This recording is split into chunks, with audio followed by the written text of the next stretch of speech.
Good morning, and welcome to Rebuilding God's Temple. Today is day 2 of our Bible study. I hope that all of you are doing well. We're going to be reading Nehemiah 2, and then I'm going to be giving some commentary at the end. I've already worked on a lot of notes, y'all. It is so many nuggets in this teaching, so it's definitely going to hopefully, free you by the end of it, and you'll just have more revelation than you did before you clicked on the video, okay? So we're reading Nehemiah 2. Early the following spring, in the month of Nisan, during the 20th year of King Artaxerxes' reign, I was serving for the king his wine. I had never before appeared sad in his presence. So the king asked me, "Why are you looking so sad? You don't look sick to me. You must be deeply troubled." Then I was terrified, but I replied, "Long live the king. How can I not be sad? For the city where my ancestors are buried is in ruins, and the gates have been destroyed by fire." The king asked, "Well, how can I help you?" With a prayer to the God of heaven, I replied, "If it please the king, and if you are pleased with me, your servant, send me to Judah to rebuild the city where my ancestors are buried." The king, with the queen sitting beside him, asked, "How long will you be gone? When will you return?" After I told him how long I would be gone, the king agreed to my request. I also said to the king, "If it please the king, let me have letters addressed to the governors of the province west of the Euphrates River, instructing them to let me travel safely through their territories on my way to Judah. And please give me a letter addressed to Asaph, the manager of the king's forest, instructing him to give me timber. I will need it to make beams for the gates of the temple fortress, for the city walls, and for a house for myself." And the king granted these requests, because the gracious hand of God was on me. When I came to the governors of the province west of the Euphrates River, I delivered the king's letters to them. The king, I should add, has sent along army officers and horsemen to protect me. But when Sanballat the Horonite and Tobiah the Ammonite official heard of my arrival, they were very displeased that someone had come to help the people of Israel. So I arrived in Jerusalem. 3 days later, I slipped out during the night, taking only a few others with me. I had not told anyone about the plans God had put in my heart for Jerusalem. We took no pack animals with us except the donkey I was riding. After dark, I went out through the valley gate, past the jackal's well, and over to the dung gate to inspect the broken walls and burned gates. Then I went to the fountain gate and to the king's pool, but my donkey couldn't get through the rubble. So, though it was still dark, I went up to Kidron Valley, instead inspecting the wall before I turned back and entered again at the valley gate. The city officials did not know I had been out there or what I was doing, for I had not yet said anything to anyone about my plans. I had not yet spoken to the Jewish leaders, the priests, the nobles, the officials, or anyone else in the administration. But now I said to them, "You know very well what trouble we are in. Jerusalem lies in ruins, and its gates have been destroyed by fire. Let us rebuild the wall of Jerusalem and end this disgrace." Then I told them about how the gracious hand of God had been on me and about my conversation with the king. They replied at once, "Yes, let's rebuild the wall." So they began the good work. But when Sanballat, Tobiah, and Geshem, the Arab, heard of our plan, they scoffed contemptuously. "What are you doing?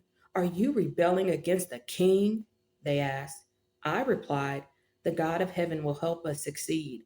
We, his servants, will start rebuilding this wall. But you have no share, legal right, or historic claim in Jerusalem." So, y'all, this was such a powerful revelation to me because I started working on this last night and I could just feel the presence of the Lord all over this message. So, the first thing we see here that this is a divine setup, okay? And nothing can stop this. Nehemiah did everything that he was supposed to do in advance before he went before the king. He went into fasting. He was weeping, okay? He went into prayer, okay? He made his request known to God.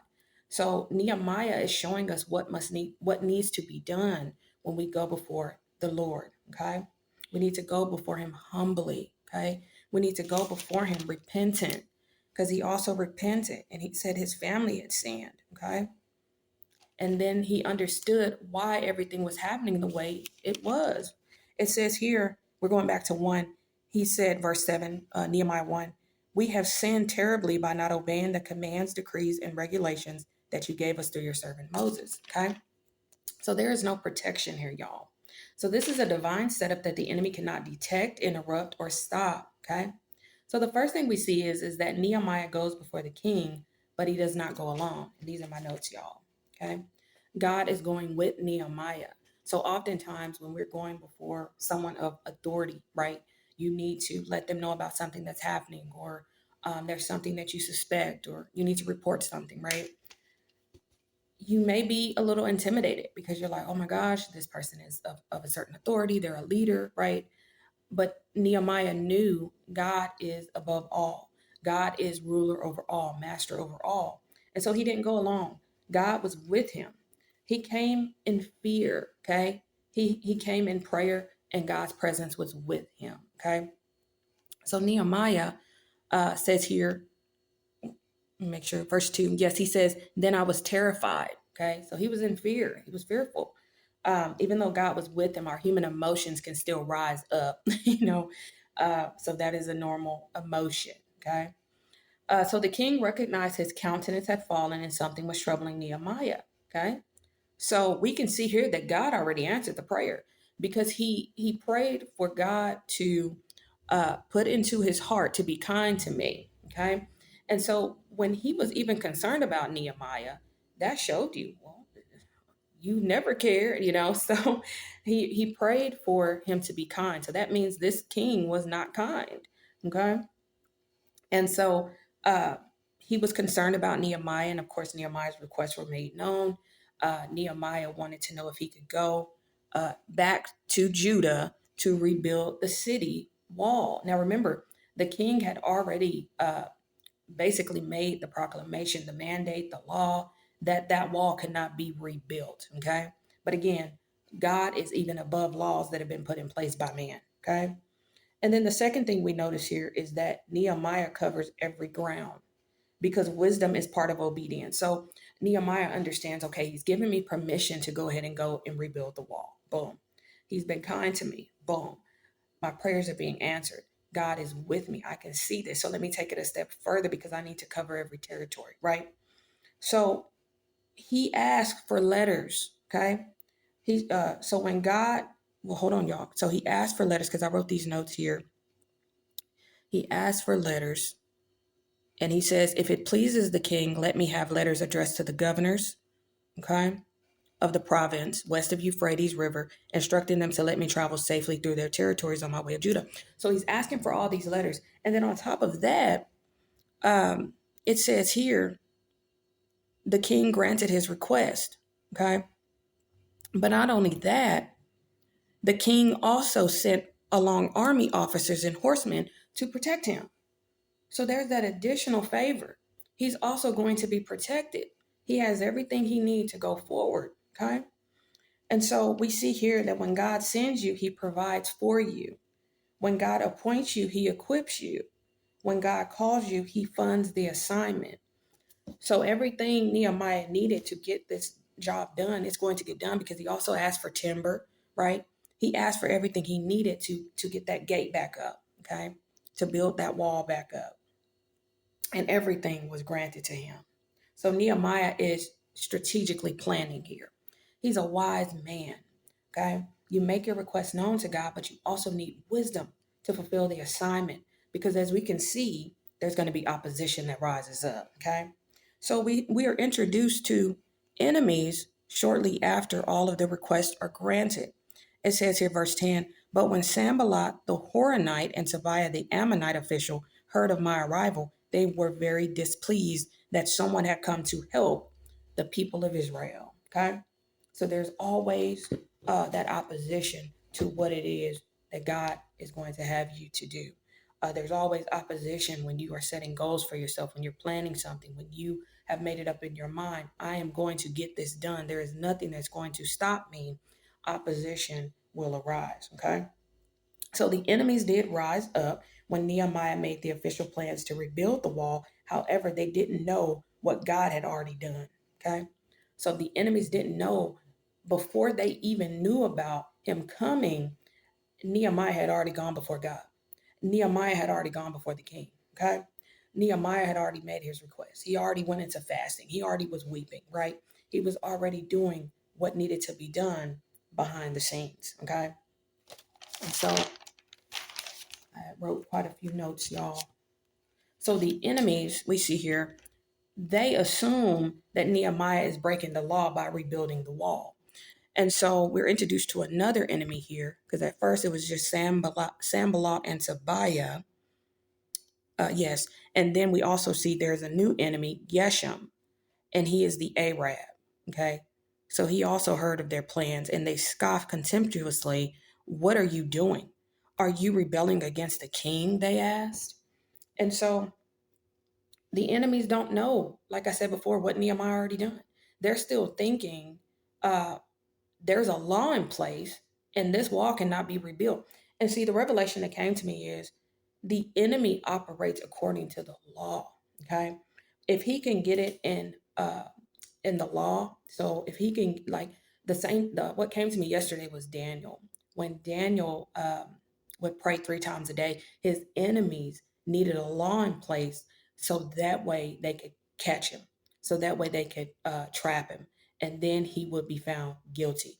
The enemy always wants us to be found guilty. Okay. So we need to always walk in righteousness, holiness, and purity, and always go before God. Okay. Before you do anything, pray about it. Okay. And so again, I'm going to repeat. They did not know Nehemiah had already talked to the king. It already got approved. He was not breaking the law. Okay. So again, Nehemiah already talked to the king. He already received the letters. He already received permission. Okay. He already received provision. Okay. Everything he needed. And then he already received authority. Okay. So they wanted it to be law because then it could never be rebuilt. Okay. The same thing happened to Daniel. God protected Daniel. God is above the law. These are just notes, y'all, that I'm reading out here. So the enemies only see, this is what the enemies are only able to see. Okay. They see that the wall is broken. They see that the gates are burned. They see the destruction and they see the ruin, but they cannot see the praying, okay, the praying that Nehemiah did, the fasting that Nehemiah did, the favor that is on Nehemiah's life, the divine setup that's already happening, right? They didn't know that God already turned the king's heart towards Nehemiah.